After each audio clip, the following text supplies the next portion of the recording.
This is the story of James Carter. Plainville, Connecticut, 2007. 25-year-old Tiana Notice got a MySpace DM from 28-year-old James Carter. He was asking her out on a date. Even though Tiana agreed, she told James that she wasn't looking for anything serious because she was just getting out of a 5-year relationship. But James was laying it on thick. He told her he owned his own house, that he manages a financing company, that he doesn't have any children, but he wants some, and that got her. The two started dating, and James is looking like the perfect boyfriend until only 6 months into the relationship, he randomly gets arrested. Tiana is thrown all the way off about this, so she had to do some digging. While he was incarcerated, she found out that he was locked up for domestic violence against his ex-girlfriend. He ended up doing 5 or 6 months in jail, but right before he got out, Tiana dug a little deeper and found out that his ex wasn't the only one with the domestic violence charges against him. He had a long rap sheet of not only crimes, but just abusing women. James was released in November of 2008, and by December of '08, Tiana had completely ended the relationship. She was still trying to give him a little chance when he got out. But James said he wasn't letting her go. He harassed Tiana after the breakup. She would frequently see him sitting in his car outside of her apartment. He would even follow her when she ran her errands. On January 4th, 2009 is when she finally confronted him, asking him, why is he doing this?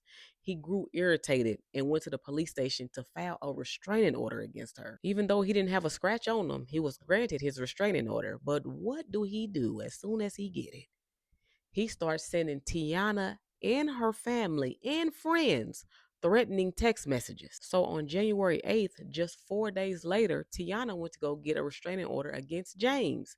But she had all the proof in the world. He had all her text messages printed out. When she was granted her restraining order, this infuriated James. As soon as he was served, Tiana started getting threatening emails saying, as God is my witness, punishment is on the way, so be prepared. When Tiana took these emails to the police station, they told her that they were non threatening and that it was nothing that they can do. The very next day, this fool goes up to the police station and says Tiana is harassing him, but with no proof. And he also wanted to get a restraining order for his girlfriend, Jessica, because Tiana was harassing her too. On the 16th, the judge extended both of their restraining orders, 6 months, no contact.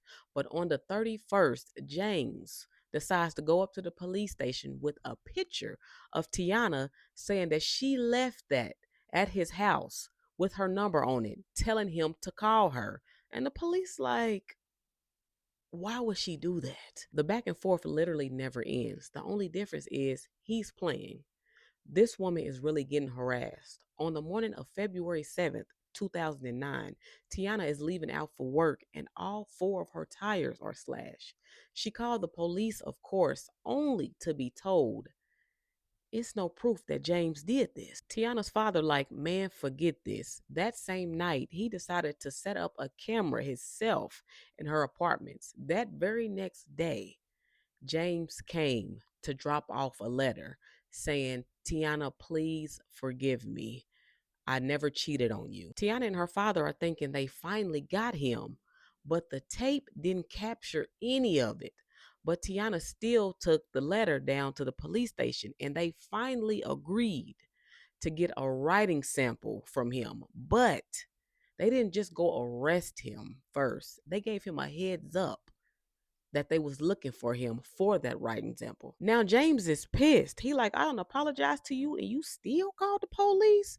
On the morning of February 13th, James called Tiana while she was at work. Tiana couldn't believe it. When she realized it was him, she hung up and immediately called the Plainville police, who told her to call the Waterbury police because that's where she worked. Mind y'all, it was only 18 miles apart. When Tiana called the Waterbury police, they said, we need to see your restraining order. And when she gave them the restraining order, they gonna say it looked fake. Tiana mama like, don't worry about it.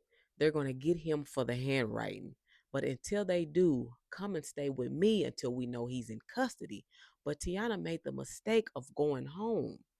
On February 14th, 2009, She was walking into her apartment about to get some clothes to go back to her mother's house, but James ambushed her and stabbed her 20 times, 2 times in the heart. But somehow she still had the strength to call 911. She told the dispatcher that I'm bleeding to death and my ex boyfriend stabbed me. She lost consciousness soon thereafter. James was found less than an hour after Tiana was pronounced deceased. Even though he denied killing her, he didn't know that she called 911. He also didn't know that her father was still surveillancing the lot. So part of the murder was caught on camera. Also, Tiana's neighbor seen his car leave the scene and her blood was on his pants. On October 11th, 2011, James Carter was sentenced to 60 years in prison, which I think is the max in Connecticut, if I'm not mistaken. But Tiana's parents ended up suing the police department and getting $10 million. And I know that won't replace your daughter, but they deserve to get sued. Tiana went to the police 33 times in a 6-week span and got nothing. They deserve that. I wish y'all would have got 100 million.